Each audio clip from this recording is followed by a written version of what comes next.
Nagmarcha ang iba't ibang grupo sa Luneta para ipanawagan ang tuluyang pagbabasura sa reproductive health law. Naniniwala ang mga demonstrador na hindi ang paggamit ng contraceptives ang susi sa pagpigil ng paglobo ng populasyon ng Pilipinas. May live report, Cedric Castillo. Cedric. Yes, Maris, kumbaga daw sa basketball ay dumating na sa knockout game itong debate sa RH Law. Lalo pat inaasahan ang posible na paglalabas ng desisyon ng Supreme Court tungkol sa constitutionality ng batas na ito sa darating na buwan. Ngayong araw ay dinaan ng mga kontra sa RH ang kanilang apela o dinaan nila sa paglalakad at sa pagmamarcha at sa pagdadasal ang kanilang apela sa Korte Suprema na ibasura na ang batas na ito.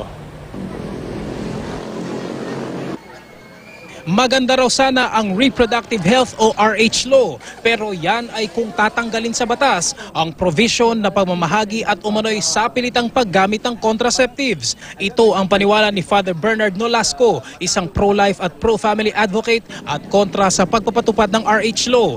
Ayon kay Father Bernard, hindi masama ang intensyong tugunan ang problema sa patuloy na paglobo ng populasyon ng Pilipinas, pero hindi raw sagot dito ang paggamit ng contraceptives. Paniwala ng mga anti-RH advocate, abortifacient o pampalaglag ang mga ito. RH law is against Article 2, Section 12 of our Constitution that really protects the life, the sacred life of the unborn from the moment of conception. It's population control. Kasi kung ang batas ito pro-women, meron na tayong Magna Carta for women, meron na tayong Magna Carta for young people, for the youth. Para sa batong batas ito. Kabilang si Nolasco sa mga nagmarcha ngayong umaga sa harap ng Luneta Park at paikot sa Quirino Grandstand para idaan sa dasal ang kahahantungan ng patuloy na debate sa RH law. Sa darating na Abril, nakatakdang magdesisyon ang Supreme Court sa constitutionality ng naturang batas matapos maglabas ng status quo anti-order isang taon na ang nakakaraan. Sa pangunguna ni Lipa Archbishop Ramon Arguelles, 7 beses na inikot ng mga dumalo sa Walk Against RH Law mula Rizal Monument hanggang Grandstand at pabalik. Namataan din sa parada si Commission on Elections Chairman Sixto Brillantes.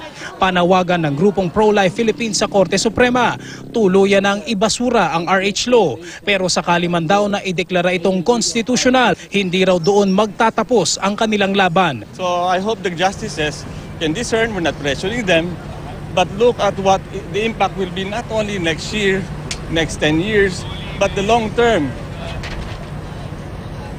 Maris, muling iginit kanina ng pro-life advocates na ang usapin daw ng RH law ay hindi usapin ng relihiyon dahil sa katunayan daw ay wala daw pinipili ang kahirapan na pananampalataya. Maris? Maraming salamat, Cedric Castillo.